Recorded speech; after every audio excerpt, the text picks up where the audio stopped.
Well, you know, it is state law to yield the right-of-way to emergency vehicles and their patients inside here. But when you hear the sirens from ambulances like these here in Horry County, do you actually know what to do? We rode along with Horry County Fire Rescue to discover many do not. Tech 1 medic 32's en route. They're on a mission every morning. Cardiac arrest CPR is in progress. They work through the evening. Their primary purpose, You gotta get them there safely. to save lives. We're trained that the first 10 minutes in a cardiac arrest is the viable time. Medic 32, be advised. But we're about to show you why the Horry County Fire Rescue's challenge is less predictable than time. Get out of the road. Slow down and think. Put your blinker on and just pull slowly to the right. 19-year firefighter paramedic Kim Matola says that's what you're supposed to do. Pull slowly to the right and slow down when you hear the sirens and see the flashing lights. Do you feel like people don't get it? Yeah, I think a lot of people don't get it. Stop right in the middle of the road. Firefighter EMT Jody Martin agrees. In his career of 11 years, he says drivers don't seem to get the message. Get over. How many times do people not get out of the way or not yield to the right?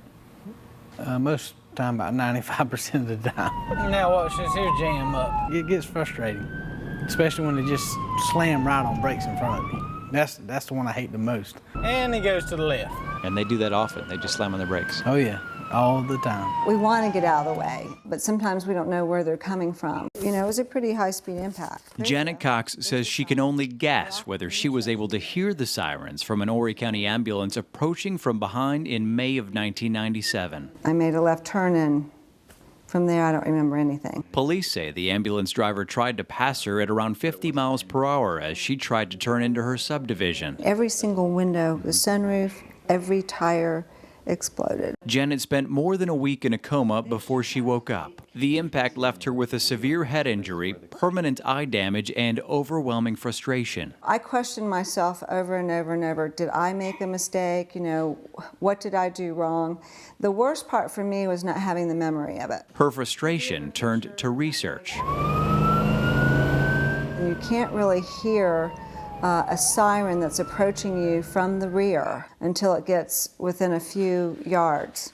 And I mean maybe 50 yards of you. A traffic light went up at the intersection of Janet's accident, and Horry County Fire Rescue says they put additional directives into place following that crash. I know what I'm going to do. It's what everyone else is going to do that I'm worried about. Horry County firefighter EMT Brad Weisman says all county drivers Here we go. Sirens. take extra steps to be heard, like switching sirens at intersections and honking horns. Watch as the white vehicle darts out. This truck driver took about 13 seconds to get over to the right lane, and sometimes responders have no choice but to jump the median. Despite horns and sirens, these two breeze by. Here's another, followed by another van, and two more, followed by another van. Here we go. But we're not clear yet. This guy keeps on going too. This guy goes left instead of right. And the driver of this pickup apparently chooses Denny's over our right-of-way. The scowl on Alan Cotterman's face isn't personal. It's just proof that every trip to the hospital should be much quicker. Yielding the right of way for us to get there may be 10 seconds for you, but that 10 seconds could be somebody's life. There you go. There's the sign. Despite her injuries, it's a question Janet can answer without any doubt. I feel very, very lucky to be here. I think there was an angel in my car. Her only hope is that her accident can bring awareness to other drivers and responders. I have a lot of respect for EMS drivers and firemen. I think they just need to realize that people aren't always aware that they're there. Attack 1 medic 32 is on way to Grand Strand.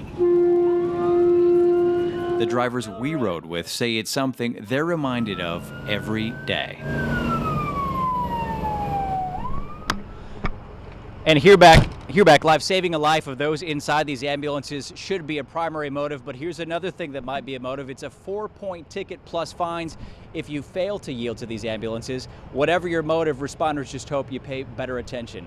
Live tonight in Myrtle Beach, Michael Maley, WMBF News.